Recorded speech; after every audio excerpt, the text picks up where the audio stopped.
Hey guys, welcome back to my channel. Today's video is obviously a little bit different. It involves dogs, my dog in particular.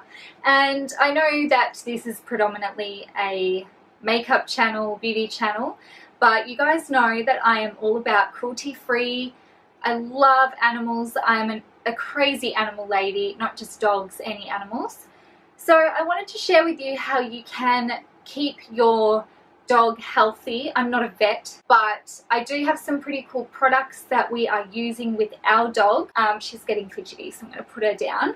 So this is Bella, and she is about a month or so off of turning 13, and we think she's doing pretty good for her age. So that's why I wanted to come on and share sort of her lifestyle, what we feed her.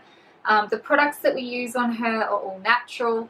And I know little dogs are prone to living for longer, but I think that 13 is pretty good. And she still acts like a puppy. People ask us in the street, oh my God, how old is your little puppy? She's so cute. And we say she's 12 or 13 and they go, oh, she's 12 months. And we're like, no, she's like 12 years old. If you're not interested in animals, you obviously won't want to watch the rest of this video, but if you do have your own pets or you just love dogs or you want to listen to me talk about some healthy products that you can use on your pets, then keep on watching. Food is so important for your pet. I don't want to come across as sounding really harsh, but if you get a pet and you can't afford to feed it proper food, healthy food, natural food, then I'm sorry, but maybe you shouldn't have a pet. I just think it's so unfair to get an animal and then not be able to afford to look after it properly and give it the life it deserves. I'm not being judgmental, but if you are considering buying an animal, if you can't afford decent food, vet bills and just maintenance, then maybe you should reconsider getting a pet, because there is a lot involved. You know, pets don't have a voice. They can't say, hey, I don't want to eat that shit food. The products that we give them, it's not up to them. We're telling them, hey, this is what you have to eat. So please, please, please do your research and make sure you can afford a pet before you buy one. So we had some problems with Bella over the last couple of years. She had a bout of pancreatitis,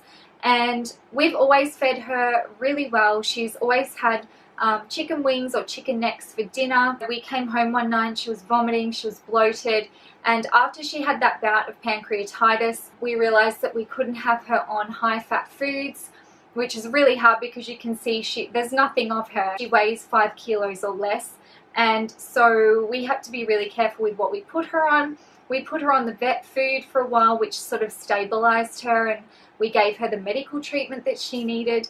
But after a while, I started looking into, you know, the food. She wasn't reacting well to chicken. Couldn't have lamb, which is her absolute favorite because it's high fat. And we didn't want to give her the crap that some of the vets recommend, because I have this theory, and I mean, it makes sense to me. Dogs don't eat wheat in the wild. I'm sorry, but you don't see a dog eating a piece of toast or a biscuit. So I don't think it's fair to bring that into their diet if you can avoid it. This has been, yes, it's your food, darling. This has been our savior. So this is a turkey patty from Raw for Paws. Raw for Paws was developed by a lady called Steph, who runs Inner Wolf Nutrition. Now she supplies these patties and also tubs of food as well. She has stockists all throughout Queensland, and I will leave a link for her sites down below. So she's an animal nutritionist. She believes in holistic pet care, pet food. Her food is amazing. It contains such good quality ingredients. There is nothing but meat, good fatty acids, some vegetables as well, and it's a really balanced meal for your pet. I'm not sure if she does cat food or not. I'm pretty sure she does as well, but I'll leave links down below. Bella is obsessed with this food.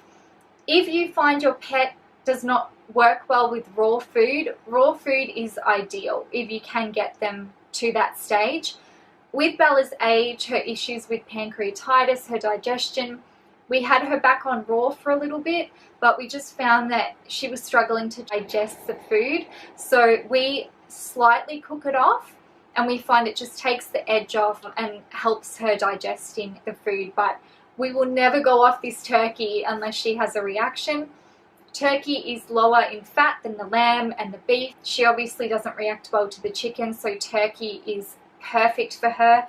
I cannot recommend this brand highly enough. You may need to transition your dog if you have been on raw food before. You probably won't, but it's always good to take a soft approach when you're introducing a new food or going from cooked to raw food or dry food to wet food.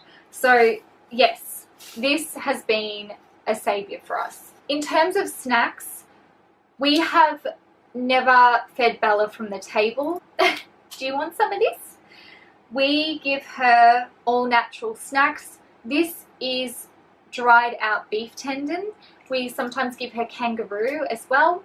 Because we don't give her the chicken wings or the chicken necks anymore, we find that probably her dental hygiene is something that we could improve on. We give her bones that helps sort of any, tooth build-up. We try to give her that regularly, but otherwise we don't buy any of those crappy supermarket coloured food treats for your dogs. We just give her dried sort of meat. So I just get these from the pet shop. They have big baskets of them, and you can cut them up smaller if you do have a smaller dog as well.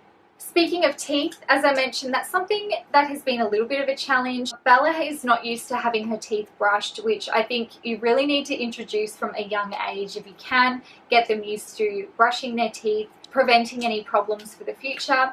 Bella's nearly 13. I've tried to brush her teeth. She hates it. We've tried a couple of things. I've been finding, I think the bones are quite good for her, and obviously she enjoys chewing on a bone. Otherwise, I do have this Tropiclean Fresh Breath. It's an oral care water additive, and it cleans for plaque and tartar and gives them fresh breath. It's got natural green tea in it, and it's for dogs and cats. So basically you just add a capful to their water bowl. They don't know any different. This is obviously cruelty free and contains fairly natural ingredients. There's hardly any ingredients in it. So I do put that in when I can remember. I find that does make a little bit of a difference. The other thing that I do have, and I need to get better with this, another product by Tropiclean. This is their Fresh Breath Clean Teeth Oral Care Gel.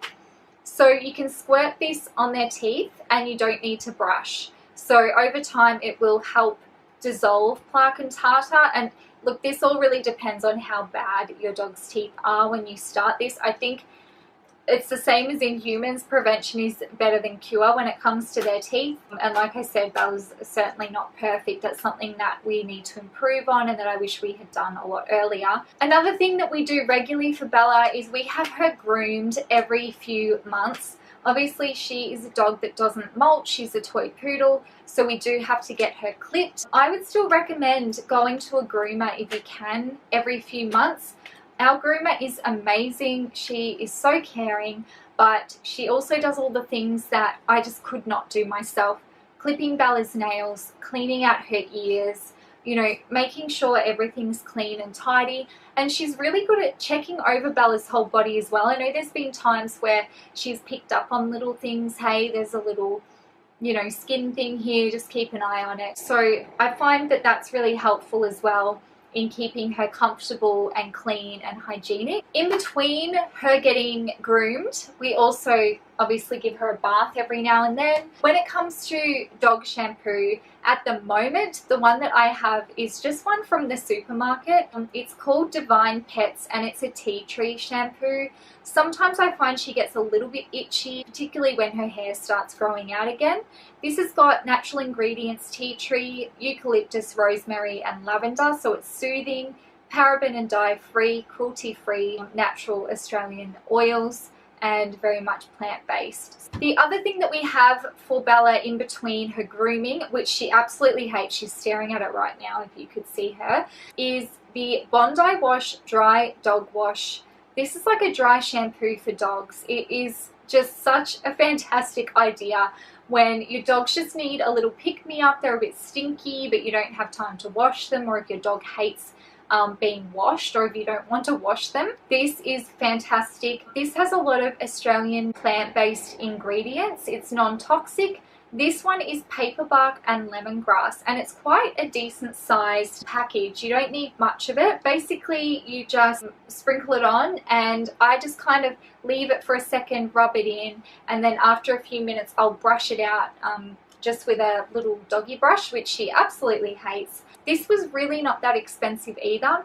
They do have like shampoos, conditioners, they have kennel spray, so if your dog's kennel or blanket is getting a bit stinky and you just want to maintain it and give it a spray each week. The other good thing about this dry shampoo is the native botanicals that they use are naturally antibacterial. Lemongrass, rosemary, lavender, and also will repel insects and calms their skin.